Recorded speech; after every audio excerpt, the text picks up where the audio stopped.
By using 1% of his RIZZ, Saitama bagged two of the baddest anime characters to have walked the earth. They are so in love with him that the caped baldy has literally become their goal in life. It should have been me, not him! It's not fair!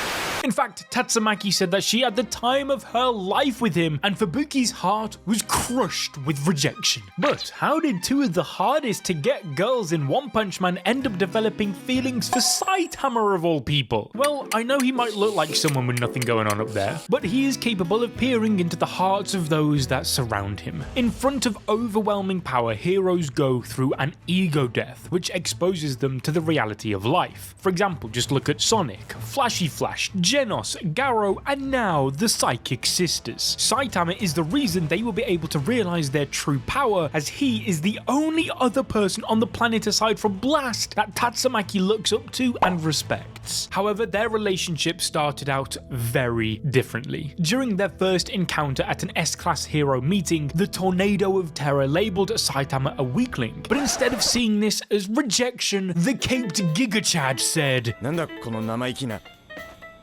This didn't go down too well with Tatsumaki, as Saitama fundamentally damaged her spirit by reminding her of a past she tried to escape. As a child, Tatsumaki could lift a whole school with ease, and whilst this sounds impressive, it terrified her family. This led to Tatsumaki's isolation, as she was given away to the Tsukiyomi group to become a lab rat. Due to the overwhelming torture she was put through, Tatsumaki began pretending that she lost her psychic powers, hoping she could trick the adults into thinking she had lost them so that they would set her free. However, that did not happen. They kept her in a small cell all alone, waiting for her powers to return. Her life was seemingly over before it ever began, until one day when a monster went berserk and attacked the facility. The trauma she had gained as a lab rat meant that even in the face of certain death, she couldn't use her power. That is how mentally damaged she had become. She'd rather be weak and in need of saving rather than save herself. That was until Blast appeared. He told Tatsumaki that she should never expect anyone to come and save her, where his immense power was put on full display. This one interaction with the #1 hero shaped her entire life going forward. Unfortunately for Fubuki though, Tatsumaki made sure she enforced this way of thinking on her as well. Thus, she broke into the room which was holding Fubuki. However, this highlighted the disconnect Tatsumaki had with the weak. She expected her sister to leave with her simply because she was strong, despite slaughtering many Tsukiyomi members right in front of her. And so, as any young kid would do, Fubuki opted to defend herself, leading to her awakening her esper abilities. As a child, Tatsumaki believed that being an esper was a curse, as it led to her horrible upbringing. Her goal was to make sure her sister never had to live like that. Thus, Tatsumaki's standards for herself were made even higher due to her own perceived failure, as she blamed herself for Fubuki's fate. You see, she loves her sister dearly. However, this love has become toxic due to her trust issues being amplified by Blast, who embedded a pessimistic perspective onto a child. Her drive to become powerful was made worse just so that she would one day earn Blast's respect. She was overly dependent on his approval. During a dream, Tatsumaki admitted that if others didn't fear her, then she had failed, as things would revert back to the way they once were. Thus, whilst Tatsumaki is physically free now, mentally she is still stuck in isolation. This antisocial way of living, along with her overwhelming power, gave birth to a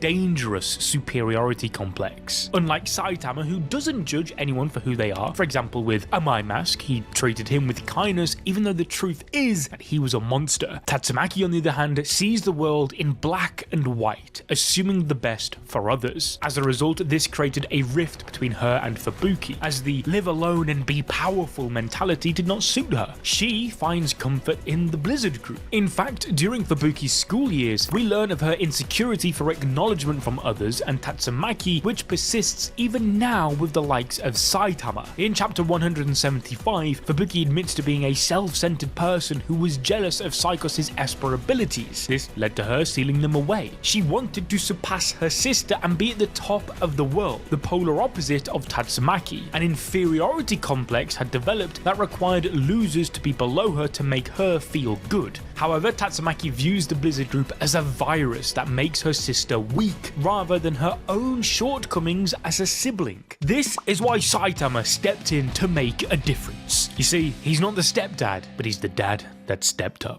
Now, why would he even care to be helping out these crazy sisters? Well, other than being hot as f***, it all comes down to his attempts to better himself. He is the one that saw through both of their facades. Saitama knows that both sisters do the things they do because they're lonely. It's just that neither can accept that reality. You have Tatsumaki lying to herself that being lonely is what she wants, whilst Fubuki falsely plays the role of a powerful leader to drown out that loneliness. This is why she bullies newcomers in the B class to join her. However, everything changed the day she failed to recruit Saitama. She knew from the get-go that there was something special about him after looking into his record-breaking hero exam results and defeating Sonic. Fubuki began to fear the reality that Saitama might actually be better than her, so she confronted him. However, much like how Saitama treated her sister, Fubuki was met with the utmost disrespect. He rejected her offers to join the Blizzard Group again and again and again. Because of this, Fubuki was left with no choice but to fight Saitama and defeat her rival. However, even after unleashing her strongest move, Saitama was unharmed. This is where he taught her the most important lesson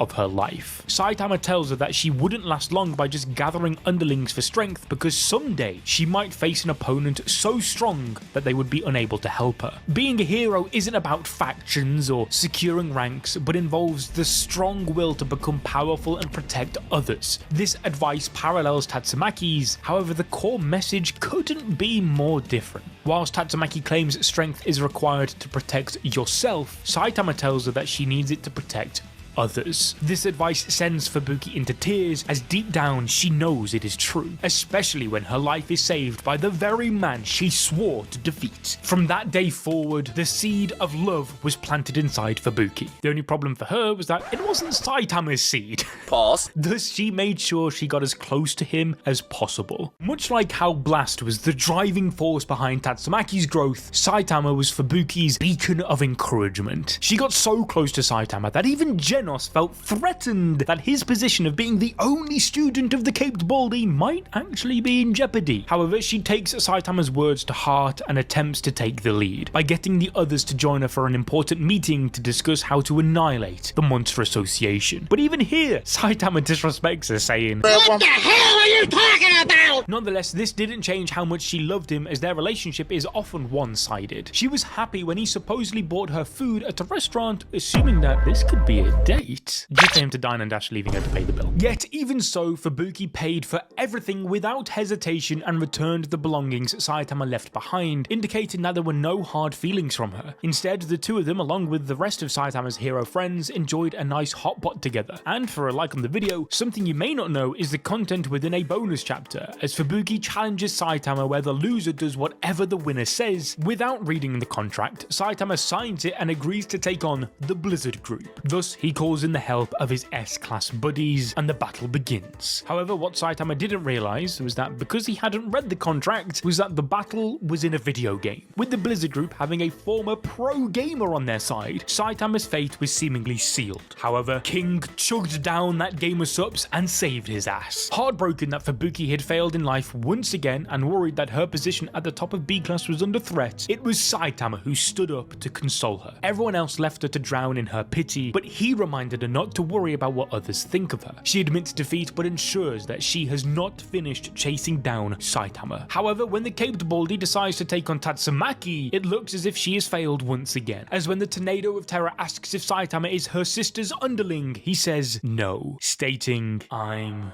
just an acquaintance." That's right, Saitama straight up acquaintance zoned Fubuki, which immediately breaks her heart as she falls to her knees. It's made even worse as she stated earlier that Saitama was an ascended human who broke his limiter and acknowledged him as the strongest. But even Tatsumaki caught on that he was spouting BS, as nobody would go this far for someone who didn't mean a lot to them. This led to a heated battle, which ultimately changed Tatsumaki's life. In fact, I found point of view footage of the kid watching Saitama versus Tatsumaki. Editor, roll the clip. Jesus Christ!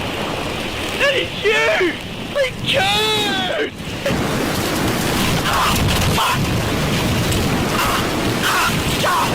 My guy Saitama has so much unspoken RIZZ that he even answered the age-old question in the community. Does Tatsumaki wear panties? Giving King of all people the look to see firsthand. At the end of their battle, the caped Rizzler educates Tatsumaki that she takes human relationships too lightly and that even now she was losing to a mere acquaintance of Fubuki's. The exact thing Tatsumaki tried so hard to stamp out of her sister's life. She goes all out to see if he's worthy of her sister, but even Tatsumaki's full power isn't enough for Saitama. He grabs her and... I ain't gonna lie, I'm getting cooked.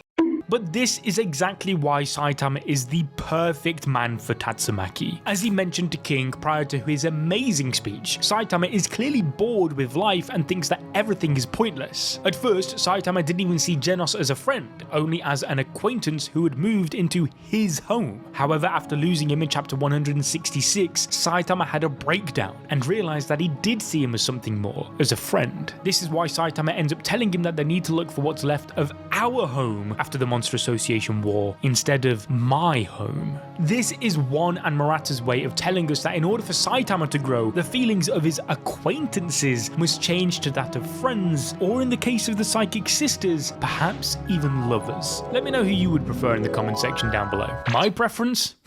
Say no more. Now I know your depression would be cured with a woman like her, but Saitama's wasn't. Even after gaining great power, all that changed was the context of his depression. He wondered if in exchange for strength, have I lost something important as a human being? This parallels Tatsumaki, as she too puts strength above everything, which resulted in her losing what makes her human. Even Saitama, who had trained his human spirit to the point it broke his limiters, needed guidance from others. In his case, it was King, the weakest person he knew, who explained to the caped baldy that no matter how powerful he may be, if he doesn't become more in touch with his human side, he would never reach his maximum potential. And this is exactly why Fubuki places so much faith in Saitama to be the one to fix her sister, as they are two sides of the same coin. Using his RIZZ, he tells Tatsumaki that you can live your life as you like, but if you want to rampage, don't break other people's stuff. What Saitama means by this is that by no longer forcing her own beliefs onto others, in turn breaking their relationships, Tatsumaki can begin to build her own. If she can do that, she'd be a great hero, thus achieving her full potential like him. This lesson taught Tatsumaki that protecting them doesn't mean to bully them, but to sometimes simply have faith in them. Because of this, the Tornado of Terror fell in love with the caped baldy, admitting that she had the time of her life fighting Saitama and had never experienced a feeling like that before. Saitama even asks if she's okay and states he was impressed by her, causing the most powerful esper of all time to blush. It was that exact moment that Saitama replaced Blast as the person she looks up to the most. But unlike Blast, who was more of an unreachable deity to her, Saitama is just a dude. They are more equal this way, which is exactly what Tatsumaki needs, bringing us to the moment Saitama firmly cemented himself as that guy to both ladies. Eventually, Fubuki tries to listen to her sister and disbands the Blizzard group. However, as Tatsumaki points out, the rest of them don't seem to agree with that decision. Fubuki challenges her old friends to a fight, claiming that if they can't beat her, they'd never defeat her sister, which is when Saitama stops Tatsumaki from interfering, using his own experiences to explain that even he couldn't beat a wolf level threat before his training. He was a total loser, but look at him now. He is a complete Chad. So even if the Blizzard group is weak at the moment, there is no telling what their limit is. And to prove that Tatsumaki has fallen in love with Saitama further, his advice has had an instant impact as her attitude has totally changed, with the Hero Association noting that she has gotten much happier. The source of this happiness comes from her desire to one day fight Saitama again, this time maybe in the bedroom.